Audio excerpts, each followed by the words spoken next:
Halo, perkenalkan saya Fatwi Ardiansyah, mahasiswa Universitas Terbuka dengan NIM 05075426, program studi Sistem Informasi UPBJJ Surabaya.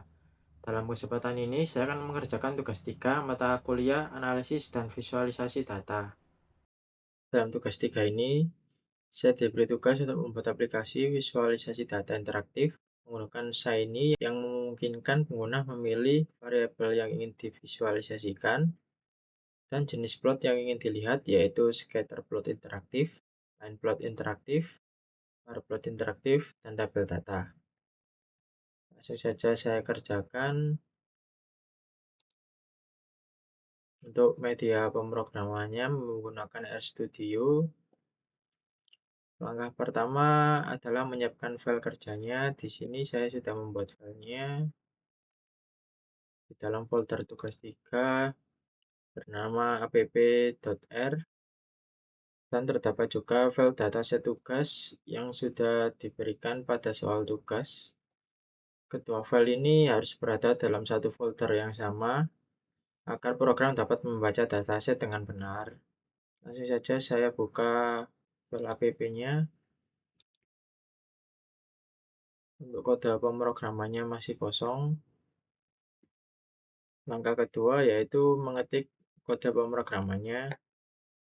Di sini saya sudah menyiapkan kode pemrogramannya. Saya copy saja dan saya tempelkan di sini.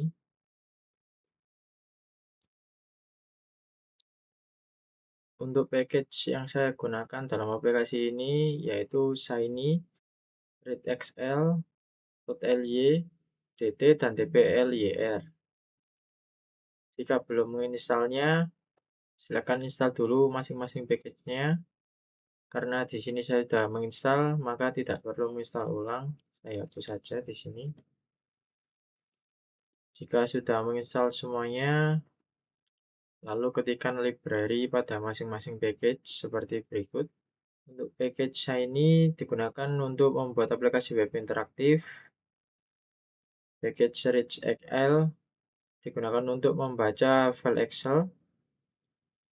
Lalu package plot.ly digunakan untuk membuat grafik interaktif. Kemudian package dt digunakan untuk membuat tabel interaktif. Package plot.ly digunakan untuk membuat grafik interaktif. Kemudian package dt digunakan untuk membuat tabel interaktif. Lalu package dplyr digunakan untuk membantu pengolahan data, terutama pada bagian bar plot. Kemudian ada perintah untuk membaca dataset Excel seperti berikut. Kode pemrograman ini digunakan untuk membaca data dari file Excel dan menyimpannya ke dalam objek bernama data tugas. Setelah itu, semua nama variabel atau kolom dari dataset diambil menggunakan kode seperti berikut. Kode ini digunakan agar seluruh variabel dalam dataset dapat muncul pada pilihan variabel X dan variabel Y di aplikasi. Langkah selanjutnya adalah mengatur tipe data. Pada saat dataset Excel dibaca oleh R, ada kemungkinan beberapa kolom angka terbaca sebagai teks. Jika hal ini terjadi, grafik tidak akan menampilkan sumbu numerik yang benar. Oleh karena itu, saya menambahkan kode untuk mengubah kolom yang sebenarnya berisi angka agar terbaca sebagai numerik. Kode ini penting agar scatter plot dan line plot dapat ditampilkan secara tepat. Selain itu, garis pada nilai 0 juga dapat berada pada posisi yang benar. Bagian kode yang digunakan adalah berikut. Lanjut ke langkah selanjutnya, yaitu membuat fungsi ring sumbu. Di sini saya membuat fungsi bernama buat ring. Fungsi ini digunakan untuk mengatur batas sumbu X dan Y agar nilai 0 tetap terlihat pada grafik. Untuk kode pemrogramannya seperti berikut. Fungsi ini membantu agar garis vertikal pada X sama dengan 0 dan garis horizontal pada Y sama dengan 0 dapat tampil dengan rapi. Langkah selanjutnya yaitu membuat tampilan user interface. Pada bagian UI, saya menggunakan Fluid Page untuk tampilannya. Saya coba jalankan dulu aplikasinya.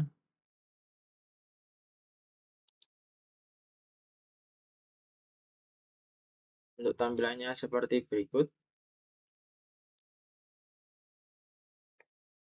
Menu yang disediakan yaitu pertama ada pilihan jenis plot, kemudian kedua pilihan variabel X, ketiga pilihan variabel Y.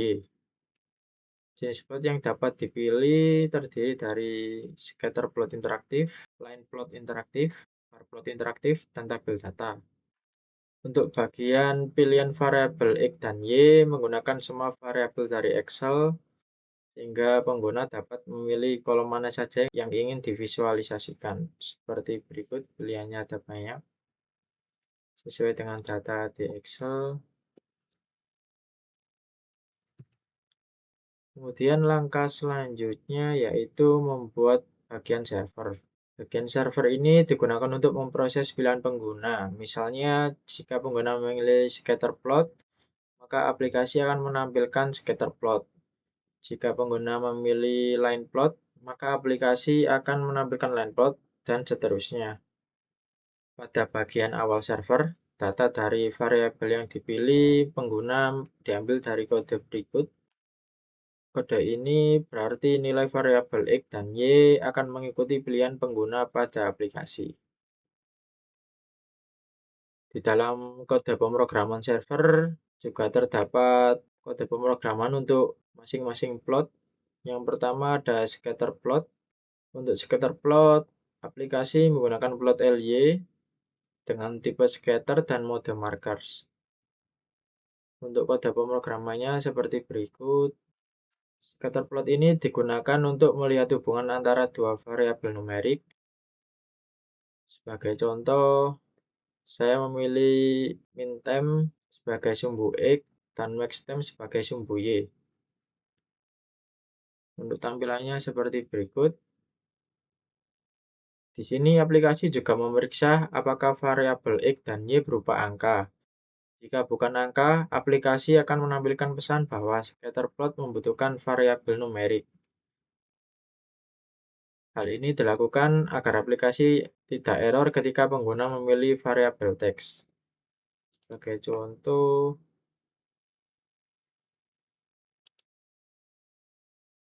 seperti berikut. Jika variabelnya tidak berupa angka, maka akan muncul tampilan seperti berikut. Pada scatterplot ini, saya juga menambahkan garis vertikal pada X sama dengan 0 dan garis horizontal pada Y sama dengan 0 menggunakan bagian shapes di dalam layout seperti berikut. Selanjutnya yaitu line plot interaktif. Untuk kode pemrogramannya seperti berikut. Line plot ini digunakan untuk melihat perubahan nilai suatu variabel berdasarkan urutan data. Pada line plot, sumbu X menggunakan urutan data, sedangkan sumbu Y menggunakan variabel yang dipilih oleh pengguna. Saya coba praktekkan. Untuk sumbu Y, saya coba ganti ke minTime. Dan tampilannya adalah seperti berikut. Pada plot ini, jika variabel Y bukan angka, aplikasi akan menampilkan pesan bahwa line plot membutuhkan variabel numerik. Sebagai contoh seperti berikut. Jika variabel bukan numerik, maka akan muncul tampilan seperti pada gambar. Sama seperti scatter plot, line plot juga diberi garis vertikal pada X dan garis horizontal pada Y sama dengan 0 agar grafik lebih mudah dibaca. Selanjutnya yaitu bar plot interaktif. Untuk kode pemrogramannya seperti berikut. Bar plot ini digunakan untuk menampilkan frekuensi kemunculan nilai atau kategori dari variabel X. Pada bagian ini saya menggunakan package dplyr untuk menghitung jumlah kemunculan data. Kode utamanya adalah ini. Kemudian setelah frekuensi dihitung, data tersebut ditampilkan menggunakan plot LY dengan tipe bar seperti berikut, dan tampilan webnya seperti berikut. Saya coba ganti variabelnya. Bar plot ini cocok digunakan untuk melihat jumlah data berdasarkan kategori atau nilai tertentu. Kode pemrograman selanjutnya yaitu tabel data interaktif. Selain grafik, aplikasi juga menyediakan data tabel interaktif. Tabel ini dibuat menggunakan package DT dengan kode pemrograman seperti berikut. Dengan tabel ini, pengguna dapat melihat seluruh isi dataset. Saya coba pindah ke tabel data. Untuk tampilan tabelnya juga dapat difilter, dicari, dan digeser secara horizontal jika jumlah kolomnya banyak, seperti pada gambar. Untuk tampilan tabel data interaktif seperti berikut, ini terdapat banyak pilihan. Bisa di-sort juga. Berikut adalah hasil tugas 3 dari saya. Mohon maaf bila ada kekurangan, mau dikoreksi bila ada yang salah. Sekian dari saya, terima kasih.